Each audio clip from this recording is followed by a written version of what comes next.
Hola, ¿vos sos mi señorita?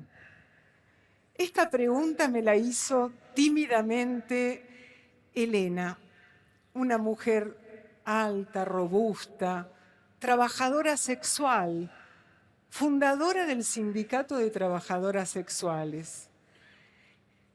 Una luchadora que a la hora de volver a retomar su escuela, volvía a ser la nena de 8 años que alguna vez la tuvo que abandonar. Vengo porque quiero escribir todo aquello que tengo para decir, me dijo. Bueno, gracias a Elena y a otras Elenas, las puertas de la escuela Isauro Arancibia se abrieron un día de invierno de 1998.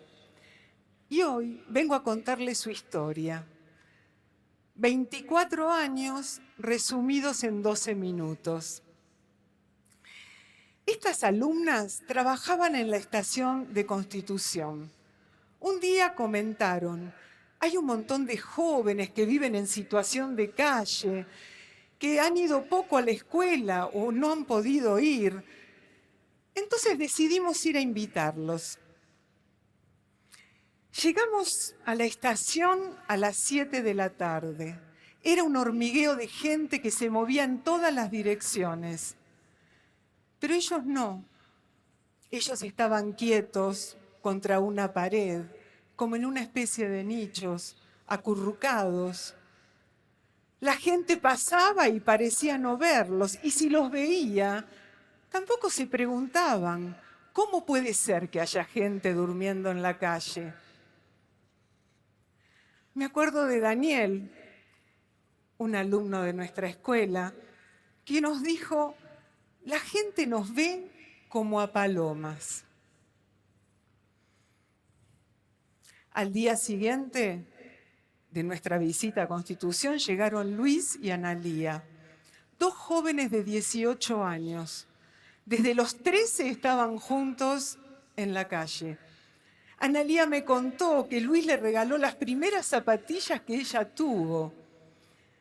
Y además me dijeron que en la calle se agrupaban en ranchadas, que eran grupos de pertenencia, con los que resolvían las cuestiones de la comida, se protegían, sobrevivían.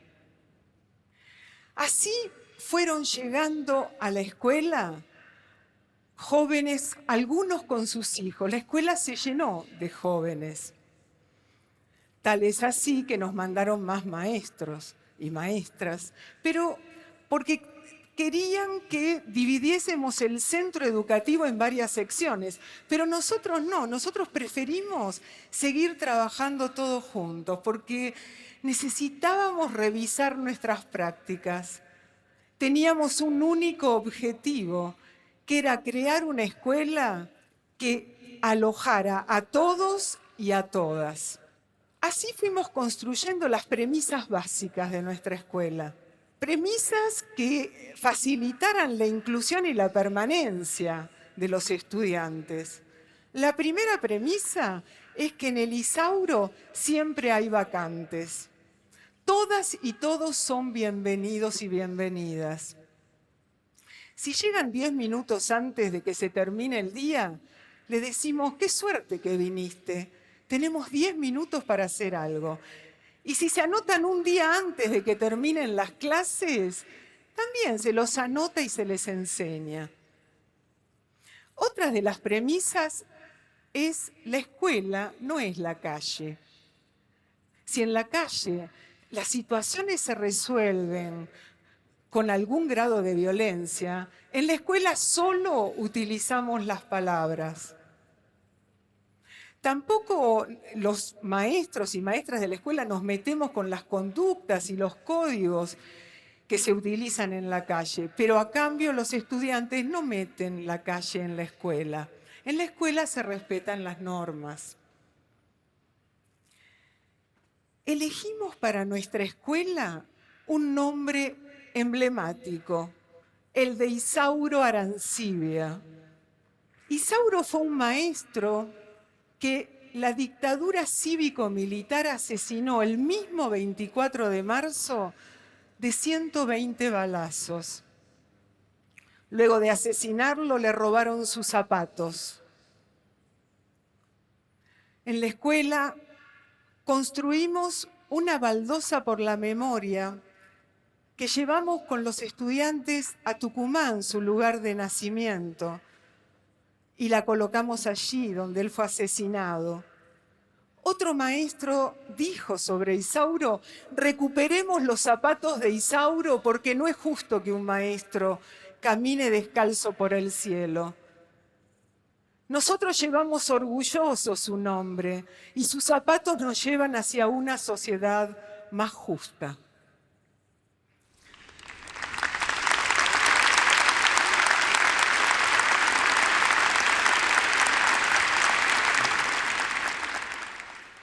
Durante la construcción de nuestro proyecto, pasamos por diferentes momentos.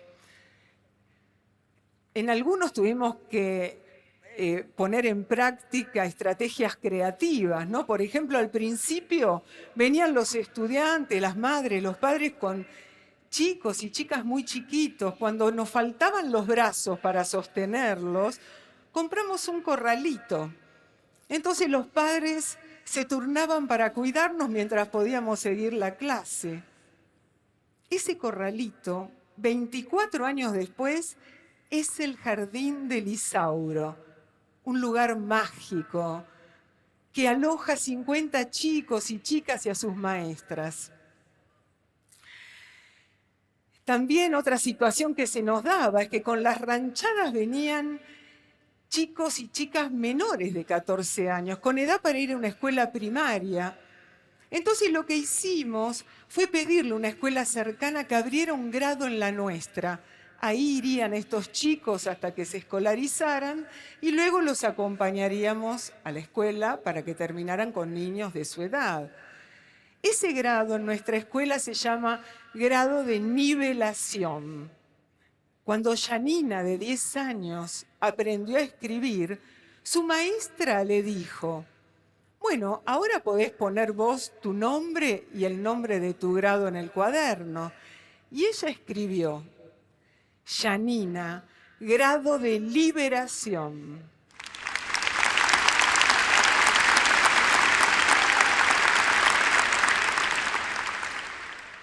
Un año le preguntamos a los estudiantes qué le cambiarían a la escuela, cómo la mejorarían. Ellos dijeron: queremos tener una escuela como tienen todos, con deporte, música, artes visuales, y además queremos estar todo el día en la escuela. Entonces, recogiendo estos deseos, escribimos el proyecto de escuela de jornada extendida para jóvenes y adultos, que fue aprobado. Entonces hoy la escuela tiene jardín maternal, primaria de niños y niñas, primaria de adultos, secundario, una escuela de formación para el trabajo, un centro de actividades infantiles que funcionan los sábados. Imagínense, empezamos hace 24 años con una maestra y 15 alumnas que venían a alfabetizarse. Hoy hay 600 estudiantes que transitan la escuela todos los días, que muchos de ellos se levantan de una vereda para venir a estudiar, y 130 trabajadores y trabajadoras que ponen el corazón y el compromiso diario en este proyecto.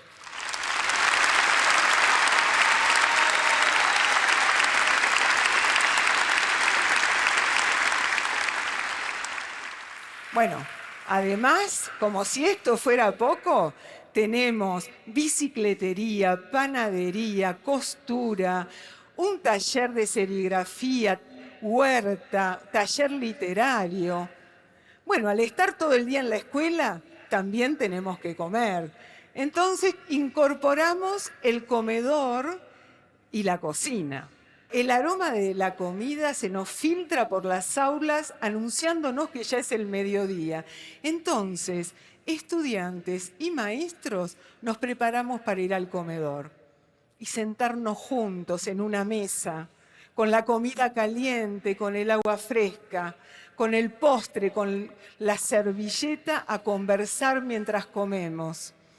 El comedor pasó a ser un eje pedagógico y aquellos que tenían que comer sentados en una vereda o en un escalón, hoy pueden hacerlo dignamente.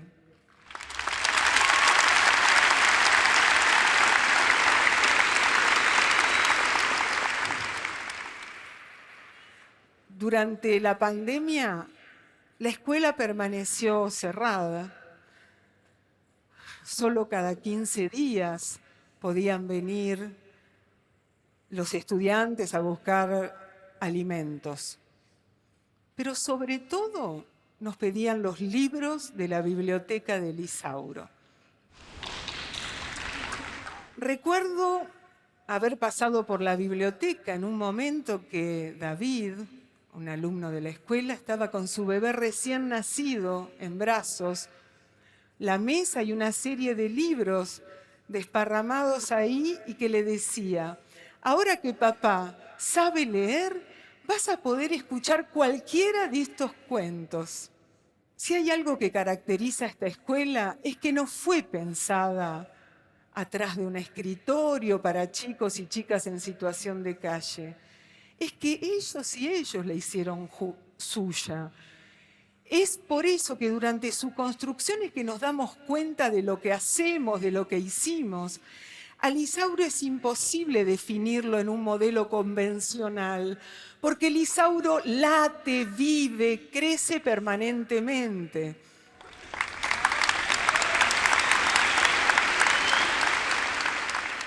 Hace 20 años nos poníamos contentos cuando un estudiante venía una y otra vez a terminar la escuela primaria. Hoy transitan la secundaria y la universidad es parte de sus vidas. Es que estamos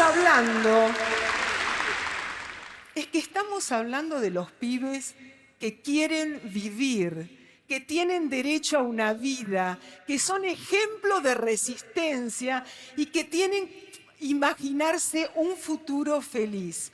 Solo necesitan ser mirados y amados.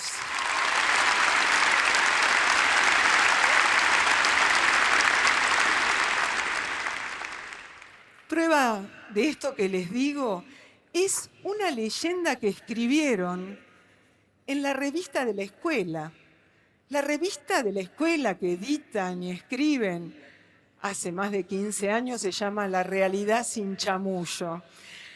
Y esta leyenda la escribieron en forma colectiva y se llama El hombre invisible. Y se las voy a contar.